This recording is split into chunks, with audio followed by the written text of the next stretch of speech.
Hello, everyone. I am pretty excited to finally get these videos out. I'm probably going to do about 5 videos for this series.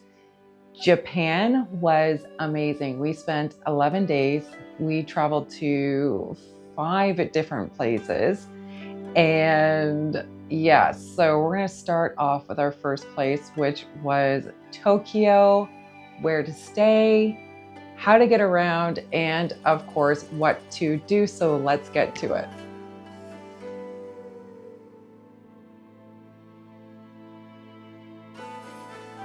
So we stayed at the Villa Fontaine, and I made a bit of a mistake when I was originally booking the hotels, and I thought that I was staying in this area. And when I went through everything, I ended up booking this one here. This hotel is amazing. So I'm going to start with tip number 1. When they say you don't have to travel with a lot to Japan, they're not kidding. If you're staying in hotels have everything you can possibly need: hairbrushes, toothbrushes, any type of toiletry you can imagine is here. If you're picky on razors, I would suggest bringing your own. They even provide pajamas for you. So this hotel here is an absolute gem when it comes to locations. It is a 22-minute walk to Tokyo Station, and the first subway station is only about a 8-minute walk. So amazing location. Which brings me to getting around Tokyo. If you've seen any of my videos, you know I am not a city person, but I will say this: I truly loved getting around Tokyo. The system here, our first night was a bit confusing. We ended up taking a cab because we just, 1, were jet lagged, 2, tired, hungry, all of the above. And so after the first station that we got off at, that we were supposed to transfer on, we got lost and said, forget it, we took a cab. So getting around here, the number 1 thing I'm going to tell you is to get an IC card. This thing is amazing. It is so easy and simple to use. You can get it right at the airport, whether you're getting off at Narita or Haneda.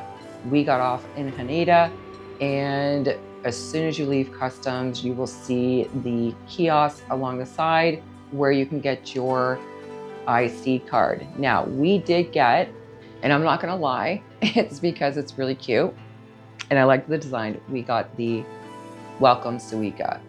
This card here, we put on $100 each on our first day, and we topped it up on our last day. We topped it up $20. You can also use this at 7-Elevens and say Lawson's, any of the convenience stores, really, the big ones, as well as say McDonald's. So that was tip number 2. Tip number 3, Google Maps is going to be your best friend. It is quite easy to use, so I'm going to go over just briefly on how to explain how to use Google Maps while you're in Tokyo using the transit system. So for example, if you wanted to go from the hotel that we stayed at to Shibuya Sky, we're going to go with that just because it's a little further away. So if you type in the hotel, Shibuya Sky, it's going to give you options to choose from. Here's how to read each of these options. You have in option number 1, you have a walking distance, you have the transit distance, and then again, walking distance. So you can pick which one is more accessible for you. So if you click on it, hit start, this will start bringing you to your subway, bus, train, whichever it is that you've picked. Then you're going to make your way. You can go in live mode. I'll be honest, I wasn't a fan of live mode. If my best advice for this one here is to just really zoom in on the Google Maps. Once you get down into the system, this is where things do get a little bit tricky. So it's going to tell you which platform that you're going to want to go to, as well as what line you are taking. Now, this best way is where you see this here. This is what you're going to look for on the subways. It is very simple, and do not freak out if you happen to miss your train. Trust me, there's one 5 minutes later. Tokyo system is amazing. If you don't exit out the proper area, do not worry about it. Google Maps will reroute you. So going back to your IC card, when you go into a transit system, the subway, bus, whatever the case may be, you are going to swipe in. There are gates that you swipe through. Now, this is extremely important to remember, because if you do not do this, you're gonna get stuck later on. When you leave, you also have to swipe out. At the end of that gate, you're gonna see what is left on your card. So be careful and mindful to make sure that you are watching that, so that you can always update or top up your card a bit. Next way of getting around is just plain old walking, using your feet. You will be doing a lot of this. So my suggestion to you is to make sure you're using transit as much as possible, because your feet are going to be killing you at the end of the day. It is no joke when they say you're going to be doing 20 to 30,000 steps a day. We averaged about 25,000 steps a day. One day we even did closer to 37,000. So yeah, it's a bit gross, but it's a great workout, which brings me to a little shopping tip. These here are going to be your best friend. My next tip for you is the day that you arrive, go to Don Coito and get yourself some of these. They go on your feet, your calf muscles, your shins, whatever's hurting from the knee down, put it on while you sleep. And the next morning, honestly, hands down, the greatest feeling. There's not a lot of pain in your feet, not as much as you would have if you didn't do it. We didn't do it our last 2 days, and oh, did we regret it. So I am just going to take a small break and ask for your support. One of the ways that you can support this channel for absolutely free is by liking, subscribing, commenting, and of course sharing. So if you like this video, give it a thumbs up. If you want to see any of my future videos, don't forget to subscribe. And of course, if you think anyone's going to benefit from it, don't forget to share. Back to Tokyo. All right, so things to do and see in Tokyo. Honestly, we missed a lot. We had rain, and I don't like traveling out in the rain. So we did have a rain day when we first got there, which pushed a couple of our plans back. However, there is so much to see in Tokyo. I swear you could stay here for years and not see everything, but I'm going to give you the top things that we did. Now, keep in mind, we were traveling with my amazing nephew, who is 17 years old, and one of the things that he wanted to see was anime. So I'm not an anime person, but this stuff was actually pretty cool. So here are the top things that we did while in Tokyo. First up is Team Labs. Now, there are two in Tokyo. There's Borderless and Planets. We did Borderless. Had I known this experience would have been so mind-blowing, I would have done Planets as well, because they say Planets is better, but they also say, some people say that Borderless is better. I really loved Borderless. Have a look.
So this is something that is for all ages. Again, plants is the same thing. Another spot that we hit on our last day before we were departing out of Japan was the Art Aquarium Museum, which was absolutely, again, just it wasn't as big. It's not as mind-blowing, but it's really relaxing. And it was just something nice to end the trip with. But again, if you have kids or you're a big kid, this place is absolutely incredible. Definitely check it out.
Next up was Shibuya Crossing.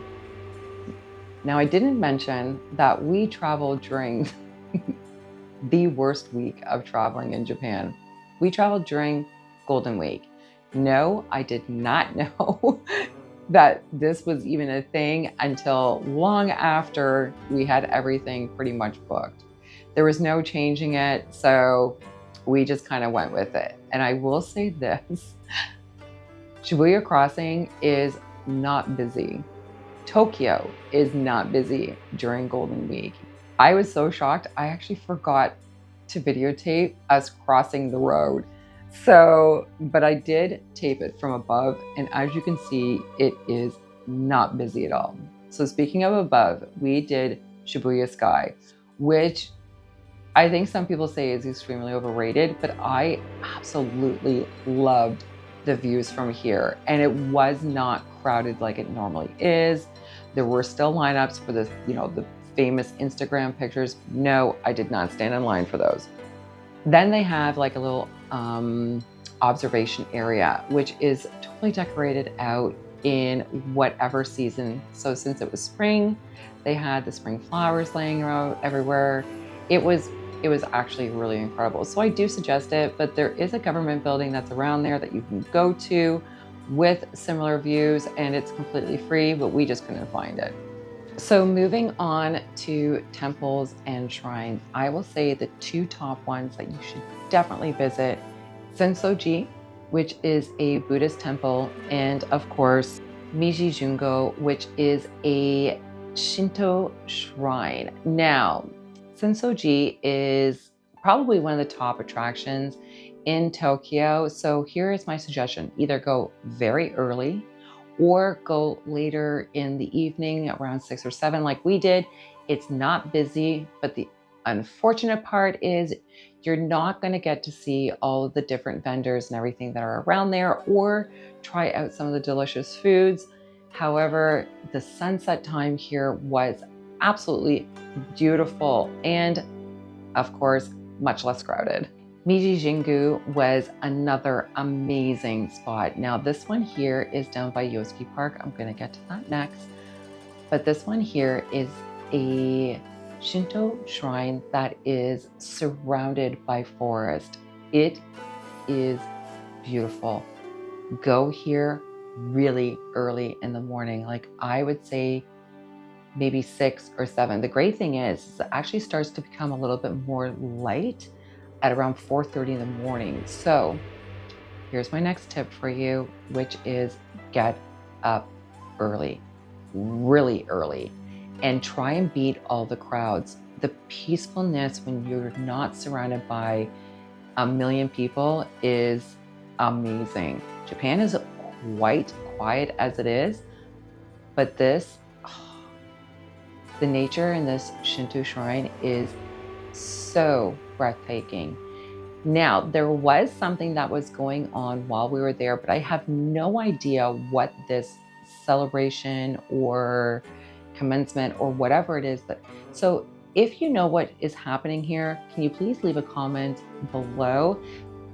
I was going to ask a couple people, but I didn't want to seem rude. Yosuke Park, which is right by that shrine, is another place to go and venture out early in the mornings. To say that we felt out of place was an understatement. Everyone there is joggers, and there's me and Jody doo-doo-doo, just strolling. But this park is really beautiful. I actually wanted to go and see the fountain that's here, but it was under construction, so we didn't get to see it. But I can just imagine during cherry blossom time or the summertime with the rose gardens, this place is probably going to be extremely beautiful. The great thing about Tokyo is it's somewhat of a central location to some great places that you can do day trips to. We did Mount Fuji, and I have to say, this was amazing. There was not a cloud in the sky that day. And to see Mount Fuji, and there was still a few cherry blossoms going on, was absolutely amazing. My next video is going to be on that and how to explore not just Mount Fuji, but a couple of the little areas around it. So stay tuned for that. That will be the next one. Yeah, Tokyo, I'm probably coming back. And it's not just for the skincare. So I'll leave it here. If you like this video, give it a thumbs up. Of course, if you have not yet subscribed and you want to see any of my future videos, please hit the subscribe button and the notification bell. And of course, if you think anyone's going to benefit from this video, don't forget to share. Bye, everyone.